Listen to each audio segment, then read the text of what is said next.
वैसे तो भगवान सभी भक्तों के दास हैं। अहम भक्त पराधीनो ह्यस्वतंत्र इव द्विज। भागवत में कहा गया 9:4-63। मैं भक्त के अधीन हूं। वेद कहता है केवल भगवान स्वतंत्र हैं, शेष सब परतंत्र हैं, भगवान के अधीन हैं। एक श्री कृष्ण भगवान स्वतंत्र हैं, उनके ऊपर कोई नहीं। लेकिन भगवान का एक कानून है कृपा का। ये यथा माम प्रपद्यन्ते तांस तथैव भजाम्यहम्। जो जीव जिस भाव से मेरी भक्ति करता है, मैं भी उसी भाव से, उसी मात्रा में उस भक्त से प्यार करता हूं। तो भक्त से भगवान को अपना स्वामी मानता है, अपने को दास मानता है, और भगवान को ही सुख देने का उसका लक्ष्य है, अपनी कोई कामना नहीं। तो भगवान कहते हैं मैं भी तुम्हारा सुख चाहता हूं और हमारी भी अपनी कोई कामना नहीं है। यानी ठीक उल्टा, तांस तथैव। गीता में कहा वैसे ही जैसे जीव मेरा सुख चाहता है, मेरी दासता चाहता है, ऐसे मैं जीव की दासता चाहता हूं और जीव का सुख चाहता हूं। ये भक्तों के लिए भगवान का कानून है। और बाकी के लिए समोहम सर्वभूतेषु न मे द्वेष्योस्ति न प्रिया।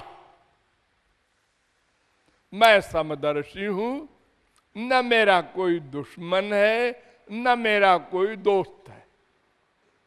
मैं सबके हृदय में चुपचाप बैठा रहता हूं और उसके आइडियाज नोट करता हूं, उसके मन के पाप पुण्य सब नोट करता हूं और फल देता हूं, और कुछ नहीं करता। कोई न दुश्मनी का काम करता हूं। मुझे गाली देता है तो मैं नोट कर लेता हूं, दंड नहीं देता उस समय, चुपचाप नोट कर लेता हूं।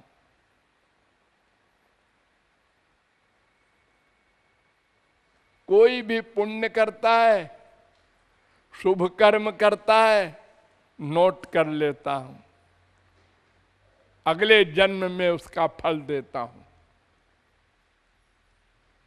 यानी न्यायाधीश, मुंसिफ, जज, सबके लिए जज। और जो माम भजन्ति तुझे भक्त्या मयि ते तेषु चाप्यहम्। जो मेरी भक्ति करते हैं मैं उसकी भक्ति करता हूं। बराबर हिसाब। लेकिन ध्यान दो, ये कानून गोपियों के लिए नहीं है।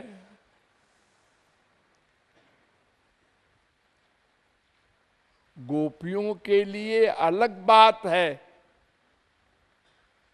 गोपियों का प्रेम इतना बड़ा त्यागमय था कि उनके लिए भगवान को कहना पड़ा, न पारये हम निरवध्य संजुजाम स्वसाधु कृत्यम विबुधायुषा पिवा यामा भजन दुर्जह दुर्जर गेह श्रृंखला संवृष्ट्य तद्वा प्रतियातु साधुना। 10:32-22 भगवान कहते हैं कि गोपियों के ऋण से मैं देवताओं की उम्र में भी ऋण नहीं हो सकता।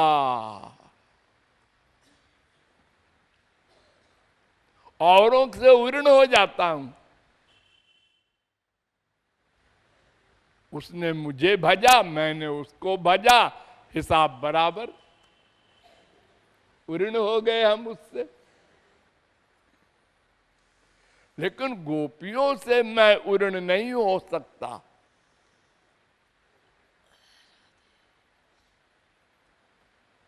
इसीलिए ब्रह्मा शंकर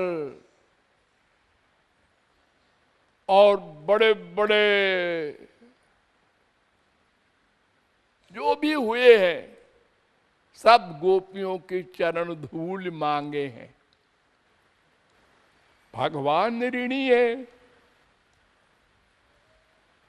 इतना ऊंचा स्थान गोपियों का।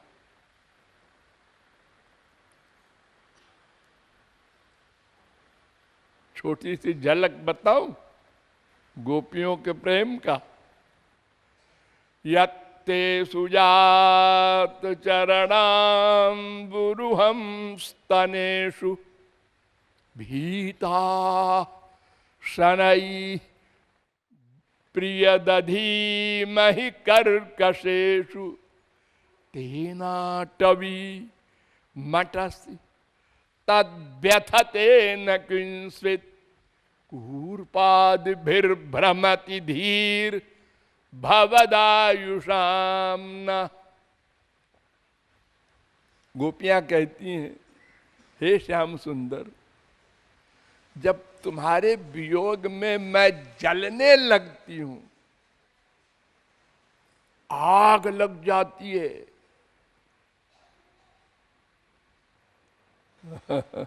आप लोग कभी जले हैं ऐसे? माँ के लिए, बाप के लिए, बीबी के लिए, पति के लिए, बेटे के लिए?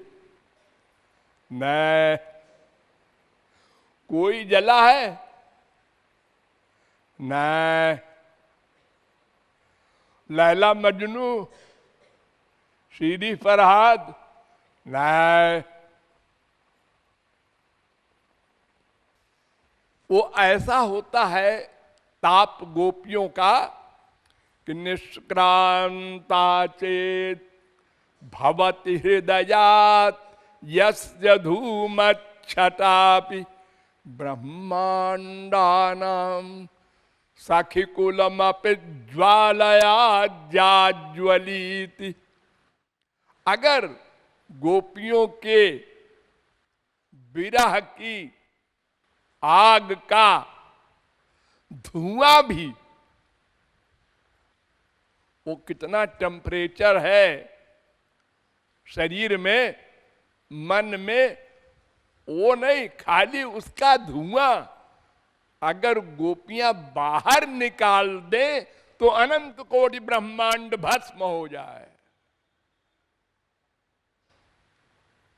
अनंत कोटि सूर्य का टेम्परेचर है उस विरहाग में। क्यों? क्या बात है उस विरहाग में? देखो, संसार में भी जिसके मिलने पर जितना सुख मिलता है उसके वियोग में उतना ही दुख मिलता है। नोट करो सब लोग, जिसके मिलने में जितना सुख मिलता है उसके वियोग में उतना ही दुख मिलता है। स्वार्थ का है संसार, फिर भी समझने के लिए समझ लो। पति के मरने पर सबसे अधिक दुख स्त्री को, उससे कम बाल बच्चों को, उससे कम दोस्तों को, उससे कम नौकर को। क्यों?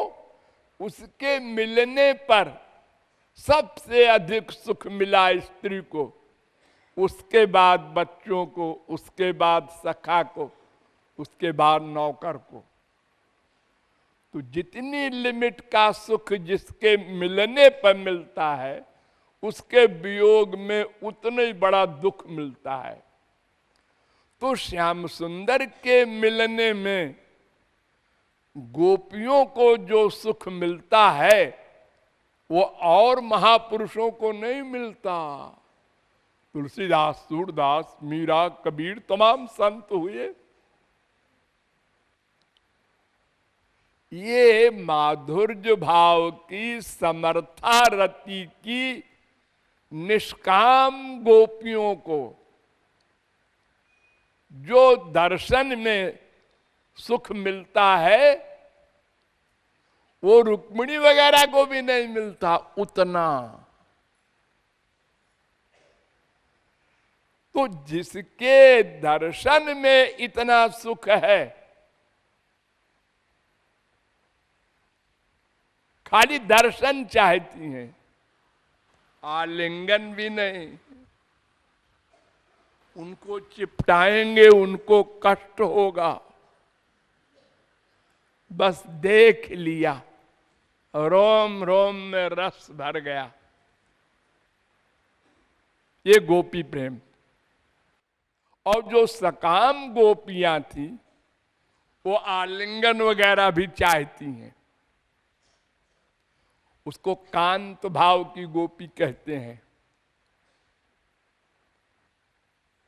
और ये सखी भाव की गोपी जो होती हैं निष्काम, एक केवल दर्शन, तो उनको इतना सुख मिलता है उनके दर्शन में, इसलिए वियोग में उतना ही टेम्परेचर है उनके।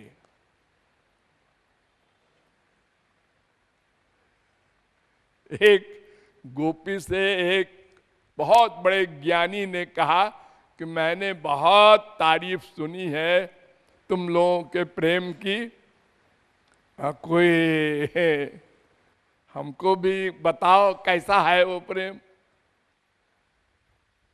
तो गोपी ने ऐसे ही श्वास को निकाला और ऐसे ही फूंक दिया, पेड़ जल गया, हरा पेड़। उस परमहंस ने कहा, ओ इतना प्रेम है तुम्हारे पास। इसलिए गोपियों के भगवान सदा ऋणी होते हैं, ये गोपी प्रेम का विलक्षण है। हाँ,